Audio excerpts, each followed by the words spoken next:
Okay, we're here for another video update on our area plan, and for this video I have Katie Run with me with our hospital systems, who has been leading our HPV work, and I'm really excited to share some updates. Can you just start by reminding everyone what our goal was this year with HPV?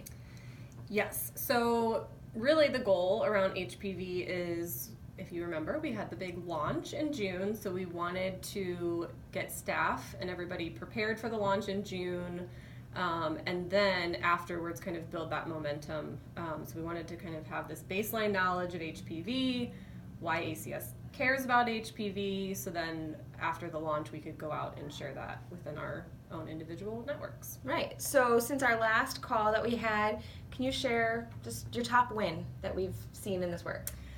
So I think the biggest win that happened this past quarter is we had SSM Health sign on to our HPV cancer control pilot, which is super exciting. That's great. They're in the process of, well, they've completed some of the parts of our collaborative action plan, so we now know their initiation and completion rates for both boys and girls, and they are actively now figuring out how they're going to start improving those rates. So Deborah did a fantastic job of getting them to sign on, and they have a very large pediatric population here in St. Louis, so it's going to be, and they're also expanding over into Illinois side too, so yes. Very cool.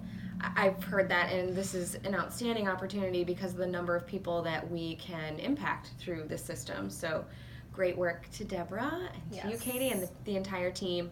What are some other wins since we were last together?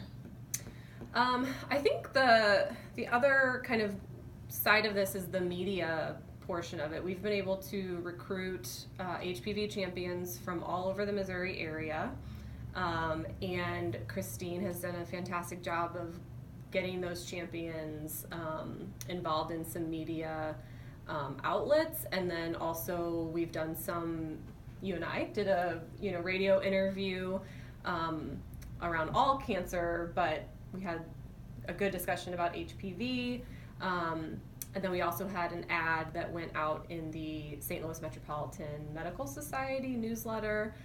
So I think we're really doing a great job of getting out this HPV message in different to different audiences in different parts of the area.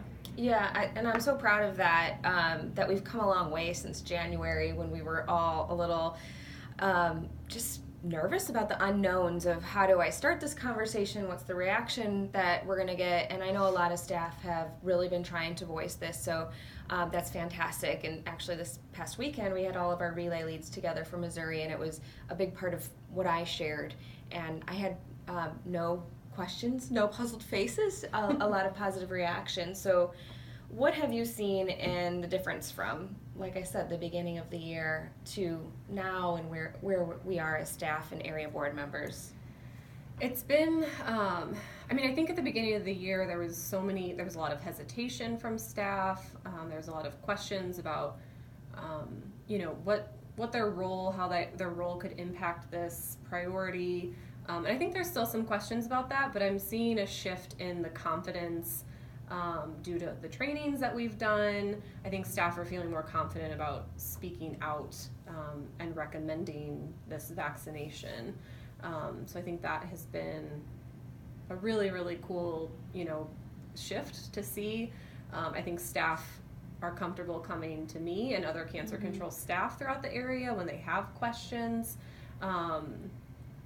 But also just they're excited to learn about this. I know we've done a lot of trainings, and I haven't heard as much grumbling and complaining when I tell people to do certain trainings, and we usually have really good discussions in those trainings. Yeah. So I think this is something that people are getting really passionate about, which is exciting. Agree.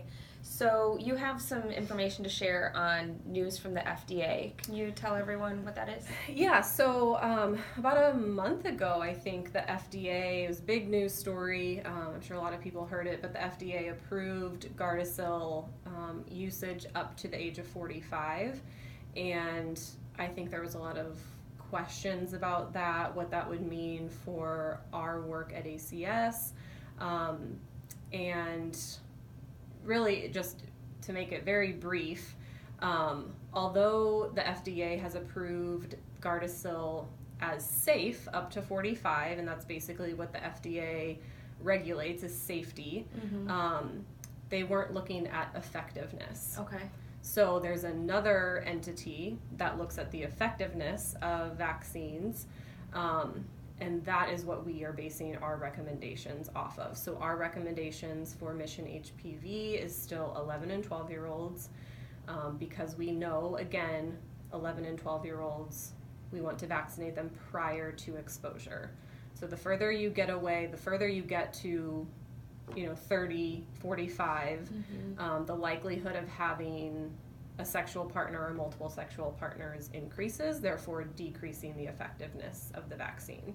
Right. So with that kind of news that's out there, that does not change our focus or our messaging that we want to put out in the community. Absolutely. And as I've seen, the best message is that this is cancer prevention. And anytime you say that, people want to know, and we're protecting kids, so it's fantastic. So as we finish out the rest of this year and start 2019, any challenge or request that you have of staff and board members? Just keep talking about it. Like I said earlier, I think there's still some hesitation about bringing this up in kind of professional situations, how to talk to partners about it. So my request would be, with holidays coming up, use your family, use your friends as kind of a jumping off point. I just did this recently with my cousin, and she has a 10-year-old and a 13-year-old, and we were sitting around drinking wine at the end of our family Thanksgiving dinner and just asked, have Grant and Lauren been vaccinated? And she was like, no, they haven't. And I was like, what? And went into my talking points. But it was super casual, and I know other staff who have done this have received no negative comments, no really hard questions. So just use it, and the more you do it, the more comfortable you'll get, and then you can kind of move that into your professional world. So that would be my plea.